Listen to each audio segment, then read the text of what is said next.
Price அல்லாஹ். தேவனுக்கு மகிமை உண்டாவதாக.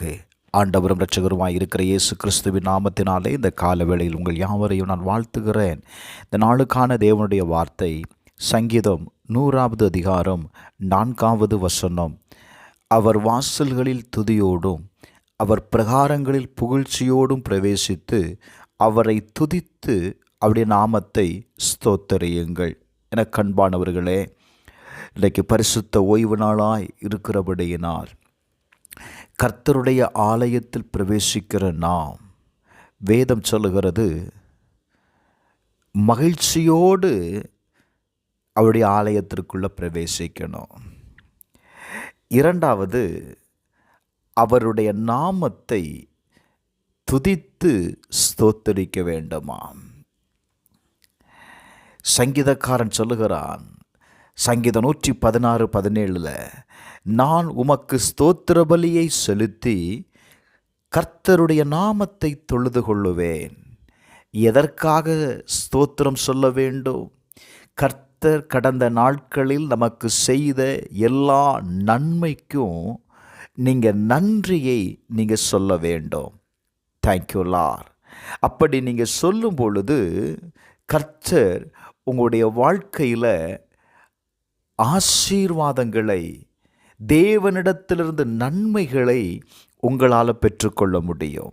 வேதம் சொல்லுகிறது, சங்கீதம் 96:2, கர்த்தரை பாடி அவருடைய நாமத்தை ஸ்தோத்தரித்து நாளுக்கு நாள் அவருடைய இரட்சிப்பை சுவிசேஷமாய் அறிவியுங்கள்.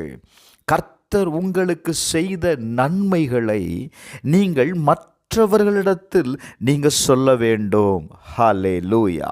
நீங்கள் அப்படி செய்வீங்க அப்படின்னா என்ன நடக்கும்? தேவனுடைய நன்மையை நீங்கள் காண்பீர்கள். சங்கீதம் 103வது அதிகாரம் 1வது வசனம் சொல்லுகிறது, என் ஆத்துமாவே நீ கர்த்தரை ஸ்தோத்திரி, என் முழு உளமே அவருடைய பரிசுத்த நாமத்தை ஸ்தோத்திரி.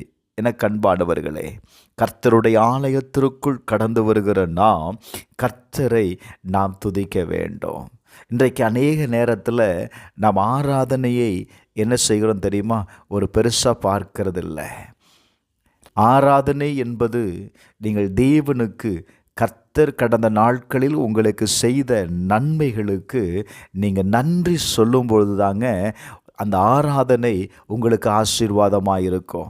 அந்த செய்தி உங்களுக்கு ஆசீர்வாதமாக இருக்கும். Thank you Lord. வேதம் சொல்லுது பாருங்களேன், ஏசாயா 35:10, நித்திய மகிழ்ச்சி அவர்கள் தலையின் மேல் இருக்கும், சந்தோஷமும் மகிழ்ச்சியும் அடைவார்கள், சஞ்சலமும் தவிப்பும் ஓடிப்போவோம். ஆராதித்து பாருங்க, ஆராதனையில் பங்கு பெறுங்க, முழு இருதயத்தோடு கர்த்தரை துதியுங்க. கர்த்தர் செய்த எல்லாவற்றிற்கும் நீங்கள் நன்றிகளை செலுத்தும் பொழுது ஆண்டவருடைய வார்த்தை சொல்லுகிறது, மகிழ்ச்சி உங்கள் தலையின் மேல் இருக்குமாங்க. சந்தோஷமும் மகிழ்ச்சியும் அடைவார்கள், சஞ்சலமும் தவிப்பும் என்ன செய்யும்? உங்களை விட்டு ஓடி போகும்.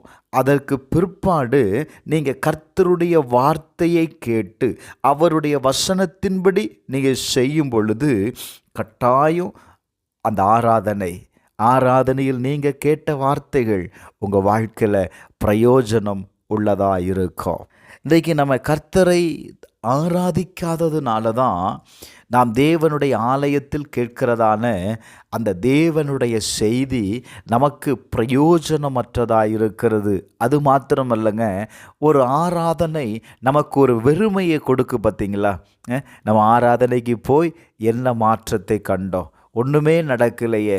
அப்போ ஏன் நம்ம ஆராதனைக்கு போகணும்? ஏன் தேவனுடைய ஆலயத்திற்கு போகணும்? அப்படிங்கிற எண்ணம் நமக்குள்ளே கடந்து வந்துருங்க. பாருங்களேன், ஏங்க வேதம் தெளிவாக சொல்லுது, சங்கீதம் 102, மகிழ்ச்சியோடு கர்த்தருக்கு ஆராதனை செய்து ஆனந்த சத்தத்தோடு அவர் சன்னதி முன் வாருங்கள். அப்போ தேவனுடைய ஆலயத்திற்கு நீ மகிழ்ச்சியோடு கடந்து வரணும்.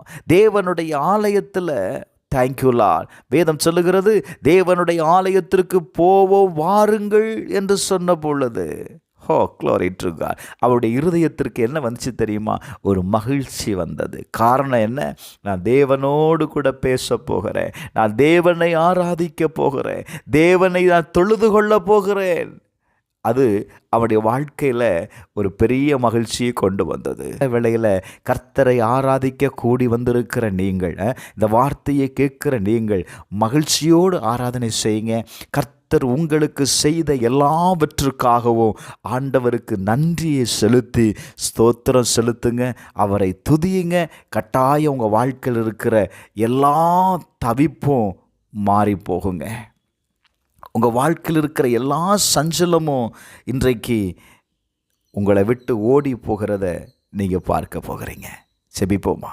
பரலோக பிதாவே, இந்த கால வேளையில் உம்மை ஆராதிக்கிற ஆண்டவரே, ஒவ்வொரு ஆத்துமாவையும் கர்த்தர் மகிழ்ச்சியாக்கும். அவர்களுடைய வாழ்க்கையில் இருக்கிற சஞ்சலத்தையும் தவிப்பையும் எடுத்து போடுங்கப்பா. ஒரு நித்திய மகிழ்ச்சி அவங்க தலையின் மேல் இருக்கட்டும். இயேசுவின் நாமத்தில் ஜெபிக்கிறேன் பிதாவே, ஆமென்.